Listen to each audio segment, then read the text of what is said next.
Hello and welcome to the country that loves you the most. That I can guarantee. Welcome to Romania. Welcome to Neversea. It's wonderful to have you here. And for the first question, I'm going to take you way, way back in time. And I'm going to ask you if you remember your first gig and how were you feeling before, just a few seconds before you press play. You mean my first gig ever, or my first gig? Well, there's basically two periods because I also started in a club in Leiden in my hometown, which was not bigger than this room. It's small. That's what I'm talking about, that one. Yeah, no, but that was like the good thing about that club was it wasn't about me as a DJ. It was just about the drinking, the girls that were in there, and I was just a guy and fly on the wall playing some tunes. But it was actually looking back in retrospect, that was my education as a DJ. Playing there every week or twice or three times in a week. Also the bartending and, because that's where I come from. It's I had to clean the toilets afterwards. And that was, but I was already very thankful for the fact that I could, be part of that and that I was a DJ because I dreamed of it. And I never had an idea that I would be having an international career as a DJ, as a musician. Not while you were cleaning toilets anyway. No, exactly. So. But what do you find harder? Because once you're a resident in a club, you have all of the customers are the same all of the time, but you have some customers that are there every weekend. What is it harder to entertain a crowd of, I don't know, a couple of tens of thousands of people for 2 hours once a year, or is it harder to entertain the same 20 people every night? I think you can answer the question yourself. If there's 10,000 people that come to see you, especially, then you are sure that, especially the people right in front of you, they want to party anyway. No matter if I'm going to play polka music, whatever, they're going to party. But so it's harder. That's why I have so much respect for resident DJs in smaller clubs or anywhere. In clubs and bars and restaurants. You always see those guys DJing and people are eating. It's like.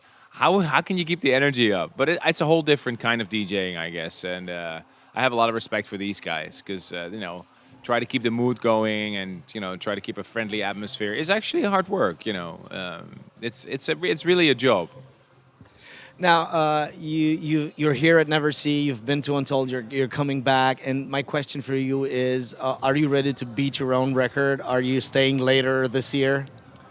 Well, I think we have a curfew this year at Untold because I'm playing the last night. Having said that, we're still in the negotiation with the promoter to see how far we can stretch it. I'm not talking about contracts. How about your wish? No, well, it's me. When I started in the little club we were just talking about, I was used to play 6-7 hours every night, and it was normal. It was not special or anything. It was just like, hello, I'm going to do my work, and I started at I think 9:30, and the night usually finished at 3:30, 4, depending on when the last customers would leave. And you had to play. There was no other DJ, so you had to spin the whole night. That's where I come from. I was like 21, 22 when I did that, nonstop for 4 years.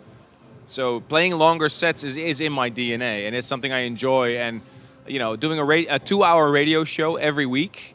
With so much new tracks, there's so much music out there, so I always bring like a gazillion amount of tracks, so I want to be ready for any situation. So if you tell me here right now, Armin, go play 24 hours, I may need some toilet breaks, but I can do it. I can pull it off, for sure. Now, to use your expression, you've been the fly on the wall, and now you're the rock star. What is your advice for all the kids that are right now flies on the wall, but dream of being rock stars?